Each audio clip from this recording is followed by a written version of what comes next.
DC মহোদয় আর যাইতো ও খেজুর প্রতিদিন 4-12 মানে যদিও আমরা 27 লক্ষ মেট্রিক টন আম আশা করি ভবিষ্যতে দেওয়া এখানে একটা ছোট যোগ্য করে তোলার জন্য খুব কম সময়ের মধ্যে আমাদের আমের রপ্তানি আজকে যা রপ্তানি হচ্ছে তার থেকে কত গুণ বৃদ্ধি পাবে কল্পনাও করতে পারেন না। আমাদের টার্গেট আমরা 26 লক্ষ টন আম উৎপাদন করি।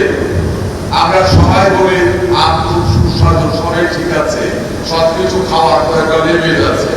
আমরা এত আম উৎপাদন হচ্ছে, আমি জানি এই মুহূর্তে বহু এলাকাতে আম চাষিরা মোটামুটি একটু কষ্টও আছে, যেই দামে আমটা পাওয়ার কথা বা বিক্রি করার কথা ওই দাম পাচ্ছে না, কারণ মার্কেট যে পরিমাণ চাহিদা তার জন্য প্রোডাক্টিভিটি বেড়ে গেছে। এটা আলহামদুলিল্লাহ। এখন প্রয়োজন রপ্তানি, বিশ্বে ডিমান্ড আছে, রপ্তানির জন্য প্রয়োজন হাইজেনিক প্যাকিং, এটাও রেডি হয়ে গেছে। যারা রপ্তানির সাথে জড়িত আছে তাদেরকে একটাই অনুরোধ করব, কাস্টমারকে যা কমিটমেন্ট দেবেন চেষ্টা করবেন ওই কমিটমেন্টটুকু 16 আনা পালন করার জন্য, কারণ মনে রাখবেন কাস্টমার সবকিছু রূপে।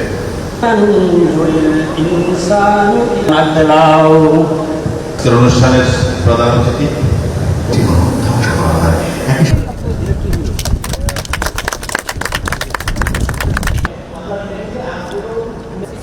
আমাদের ওজন বেশি তো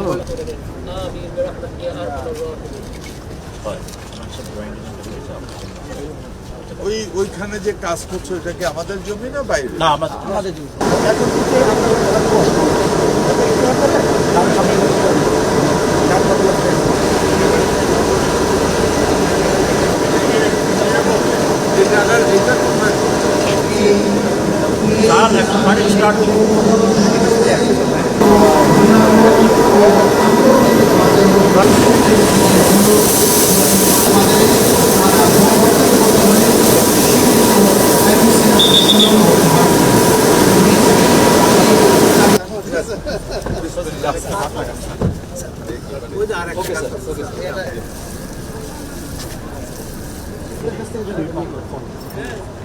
চলা